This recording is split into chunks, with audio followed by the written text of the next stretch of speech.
Havia um homem na terra de Uz, cujo nome era Jó, e era este homem íntegro, reto e temente a Deus e desviava-se do mal. E nasceram-lhe 7 filhos e 3 filhas. E o seu gado era de 7.000 ovelhas, 3.000 camelos, 500 juntas de bois e 500 jumentas. Eram também muitíssimos os servos a seu serviço, de maneira que este homem era maior do que todos os do Oriente. E iam seus filhos à casa uns dos outros e faziam banquetes cada um por sua vez, e mandavam convidar as suas 3 irmãs a comerem e beberem com eles. Sucedia, pois, que, decorrido o turno de dias de seus banquetes, enviava Jó, e o santificava, e se levantava de madrugada, e oferecia holocausto segundo o número de todos eles, porque dizia Jó: porventura pecaram meus filhos, e amaldiçoaram a Deus no seu coração. Assim fazia Jó continuamente. E num dia em que os filhos de Deus vieram apresentar-se perante o Senhor, veio também Satanás entre eles. Então o Senhor disse a Satanás: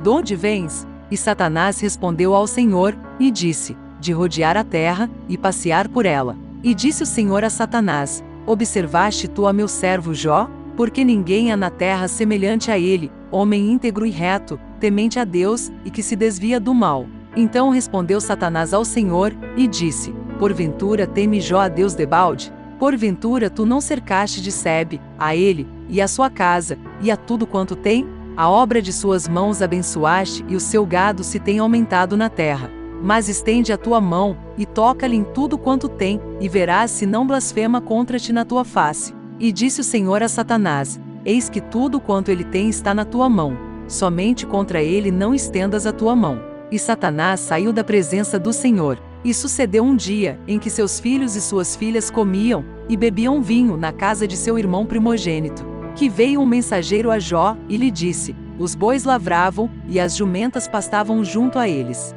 E deram sobre eles os sabeus, e os tomaram, e aos servos feriram ao fio da espada, e só eu escapei para trazer-te a nova. Estando este ainda falando, veio o outro e disse: fogo de Deus caiu do céu, e queimou as ovelhas e os servos, e os consumiu, e só eu escapei para trazer-te a nova. Estando ainda este falando, veio o outro, e disse: ordenando os caldeus 3 tropas, deram sobre os camelôs, e os tomaram, e aos servos feriram ao fio da espada, e só eu escapei para trazer-te a nova. Estando ainda este falando, veio o outro, e disse: estando teus filhos e tuas filhas comendo e bebendo vinho, em casa de seu irmão primogênito, eis que um grande vento sobreveio da além do deserto, e deu nos 4 cantos da casa, que caiu sobre os jovens, e morreram, e só eu escapei para trazer-te a nova. Então Jó se levantou, e rasgou o seu manto, e rapou a sua cabeça, e se lançou em terra, e adorou. E disse: no saí do ventre de minha mãe, e no tornarei para lá. O Senhor o deu, e o Senhor o tomou. Bendito seja o nome do Senhor. Em tudo isto Jó não pecou, nem atribuiu a Deus falta alguma. Jó capítulo 1, versículo 1 ao 22. Quando Jó primeiro se submeteu às suas provações, ele foi destituído de todas as suas propriedades e de todos os seus filhos. Mas ele não caiu ou disse qualquer coisa que fosse um pecado contra Deus como resultado. Ele tinha superado as tentações de Satanás, ele tinha superado seus bens materiais, seus descendentes e a aprovação de perder todas as suas posses terrenas. O que significa que ele foi capaz de obedecer a Deus quando ele tirou coisas dele, e ele também foi capaz de oferecer graças e louvor a Deus por causa daquilo que Deus fez. Essa foi a conduta de Jó durante a primeira tentação de Satanás, e esse também foi o testemunho de Jó durante a primeira provação de Deus. Na segunda provação, Satanás estendeu a mão para afligir Jó, e embora Jó sentisse uma dor maior do que jamais sentirá antes, ainda assim seu testemunho foi suficiente para deixar as pessoas espantadas. Ele usou sua fortaleza, convicção e obediência a Deus, bem como seu temor a Deus, para mais uma vez derrotar Satanás. E sua conduta e seu testemunho foram mais uma vez aprovados e favorecidos por Deus.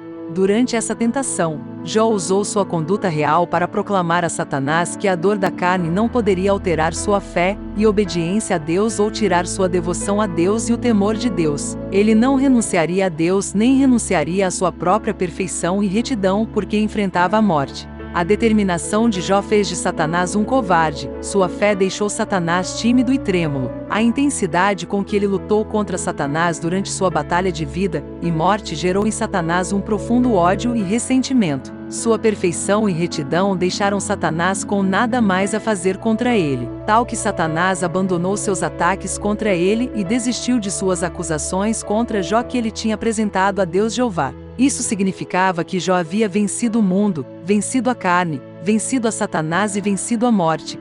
Ele era completa e totalmente um homem que pertencia a Deus.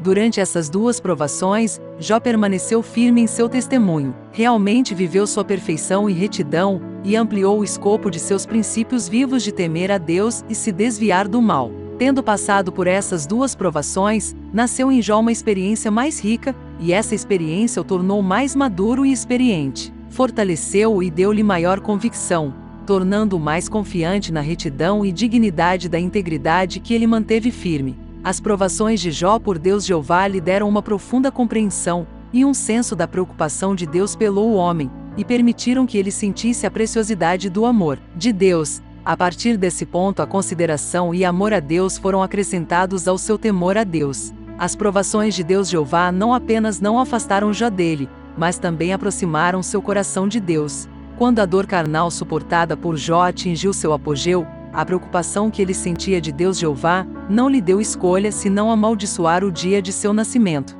Tal conduta não foi planejada por muito tempo, mas uma revelação natural da consideração e amor a Deus de dentro de seu coração. Foi uma revelação natural que veio de sua consideração e amor a Deus. Isto é, porque ele abominava a si mesmo, e ele não estava disposto a, nem podia suportar, atormentar a Deus. Assim, sua consideração e amor alcançaram o ponto de abnegação.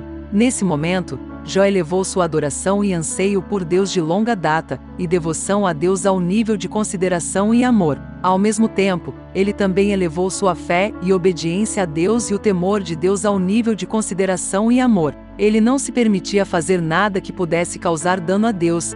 Ele não se permitia qualquer conduta que ferisse a Deus, e não se permitia trazer qualquer tristeza, dor ou até infelicidade a Deus por suas próprias razões. Aos olhos de Deus, embora Jó ainda fosse o mesmo Jó de antes, a fé, a obediência e o temor de Jó a Deus tinham trazido a Deus satisfação e desfrute completos. Nesse momento, Jó havia atingido a perfeição que Deus esperava que ele atingisse. Ele havia se tornado alguém verdadeiramente digno de ser chamado de perfeito e reto, aos olhos de Deus. Seus atos justos lhe permitiram vencer Satanás e permanecer firme em seu testemunho a Deus. Assim também seus atos justos o tornaram perfeito, permitiram que o valor de sua vida fosse elevado e transcendesse mais do que nunca, e também fizeram dele a primeira pessoa a não ser mais atacada e tentada por Satanás. Porque Jó era justo, ele foi acusado e tentado por Satanás. Porque Jó era justo, foi entregue a Satanás. E porque Jó era justo, ele venceu e derrotou Satanás. E permaneceu firme em seu testemunho.